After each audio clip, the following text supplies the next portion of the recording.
दशहरा कब है, जाने सही तिथि, शुभ मुहूर्त एवं धार्मिक महत्व के बारे में। जय श्री महाकाल मित्रों, स्वागत है आपका हमारे YouTube चैनल में। हर वर्ष ज्येष्ठ मास के शुक्ल पक्ष की 10वीं तिथि को गंगा दशहरे का महापर्व मनाया जाता है। धार्मिक मान्यताओं के अनुसार राजा भागीरथ ने अपने पूर्वजों की आत्मा की शांति एवं मुक्ति के लिए घोर तपस्या की थी और स्वर्ग से मां गंगा को पृथ्वी पर लाने का प्रयास किया था। इसी दिन मां गंगा स्वर्ग से पृथ्वी पर अवतरित हुई थी। इसी के कारण इस दिन को गंगा दशहरा कहा जाता है। इस साल 10वीं तिथि 2 दिन के होने के कारण गंगा दशहरा की तिथि को लेकर के असमंजस की स्थिति बनी हुई है। आइए जानते हैं गंगा दशहरा की सही तिथि, शुभ मुहूर्त एवं धार्मिक महत्व के बारे में।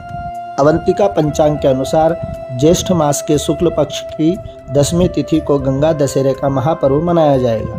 इस वर्ष ज्येष्ठ मास के शुक्ल पक्ष की 10वीं तिथि 25 मई 2026 सोमवार को सुबह 4:30 बजे से आरंभ हो रही है, जो 26 मई 2026 मंगलवार को सुबह 5:10 पर समाप्त होगी।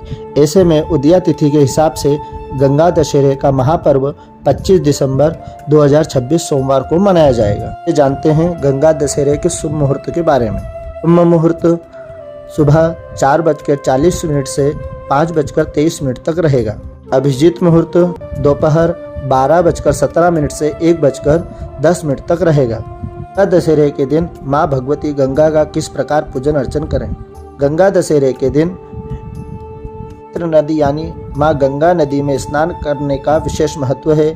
इस दिन सूर्योदय से पहले स्नान कर लें। इसके बाद गंगा नदी में खड़े होकर भगवान सूर्य को अर्घ्य प्रदान करें। पश्चात स्वच्छ वस्त्र पहन करके माँ भगवती का पूजन प्रारंभ करें। सबसे पहले माँ गंगा को पुष्प, अक्षत, सिंदूर, हल्दी, कुमकुम, मिष्ठान आदि चढ़ावें। इसके बाद में आटे का दीपक लगाकर भगवती को अर्पित करें। इसके बाद में माँ गंगा का गायन, पठन, पाठन एवं स्तोत्र का जाप अर्चन करके आरती कर लें। हिंदू धर्म में गंगा दशहरे का विशेष महत्व है। इसी दिन माँ गंगा अवतरित हुई थी और राजा भागीरथ के पूर्वजों का उद्धार किया था। इसी कारण गंगा दशहरे को गंगा अवतरण दिवस भी कहा जाता है।